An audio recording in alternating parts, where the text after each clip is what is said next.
ভাস্কর view studio চ্যানেলে নতুন হয়ে থাকলে চ্যানেলটা সাবস্ক্রাইবার ও লাইক করুন ও শেয়ার করুন।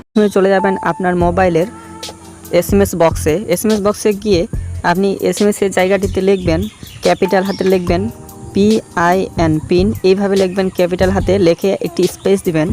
স্পেস দেওয়ার পরে আপনার এটিএম কার্ডের সবার শেষের যে 4টি সংখ্যা আছে সেই 4টি সংখ্যা কিন্তু এখানে লিখে দেবেন। লিখে দেওয়ার পরে আবার একটু স্পেস দিবেন, একটি স্পেস দেওয়ার পরে আপনার অ্যাকাউন্ট নাম্বারের সবার লাস্ট 4টি সংখ্যা আবার কিন্তু এখানে লিখে দেবেন। এইভাবে লিখে দেওয়ার পরে এই এসএমএসটি কিন্তু আপনি পাঠিয়ে দিবেন 567676 এই নাম্বারে। দেখুন উপরে আমি লিখে দিয়েছি 567676 এই নাম্বারে কিন্তু এসএমএসটি সেন্ড করে দেবেন। তো এই কাজটি আপনি অবশ্যই কিন্তু আপনার রেজিস্টার মোবাইল নাম্বার দিয়ে করবেন, অর্থাৎ যে মোবাইল নাম্বারটি আপনার ব্যাংকে রেজিস্টার করা আছে সেই মোবাইল নাম্বারটা দিয়ে এই এসএমএসটি কিন্তু আপনি পাঠিয়ে দেবেন।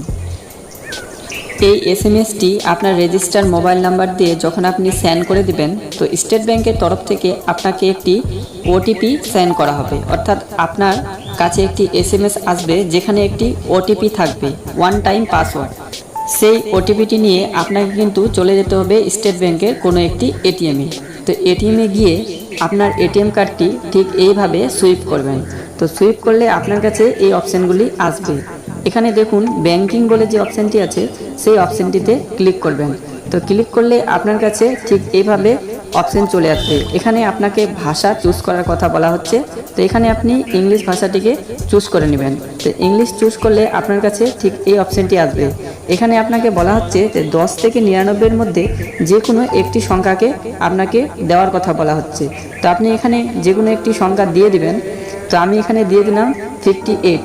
দেওয়ার পরে এখানে এস করবেন। তো এস করলে আপনার কাছে এই অপশানটি চলে আসবে। এখানে বলা হচ্ছে প্লিজ এন্টার ইউর পিন। তো এখানে একটি জিনিস মনে রাখবেন যে আপনার কাছে যে ওটিপিটি সেন্ড করা হয়েছে, আপনাকে স্টেট ব্যাংকের তরফ থেকে যে ওটিপিটি দেওয়া হয়েছে সেই ওটিপিটি কিন্তু এখানে আপনি দিয়ে দিবেন। তো ওটিপিটি দেওয়ার পরে আপনার কাছে ঠিক এই অপশানগুলি চলে আসবে। এখানে পিন চেঞ্জ বলে যে অপশানটি আপনারা দেখতে পাচ্ছেন সেই অপশানটিতে ক্লিক করবেন। তো পিন চেঞ্জ অপশানটিতে ক্লিক করলে আপনার কাছে ঠিক এইভাবে একটি অপশান আসবে। এখানে দেখুন লেখা আছে please enter your new pin. তো আপনি এটিএম কার্ডের যে পিন নাম্বারটি বর্তমানে রাখতে চাইছেন সেই পিন নাম্বারটি কিন্তু এখানে দিয়ে দিবেন। তো পিন নাম্বারটি দিয়ে দিলে আপনার কাছে আবার সেই পিন নাম্বারটি চাইবে।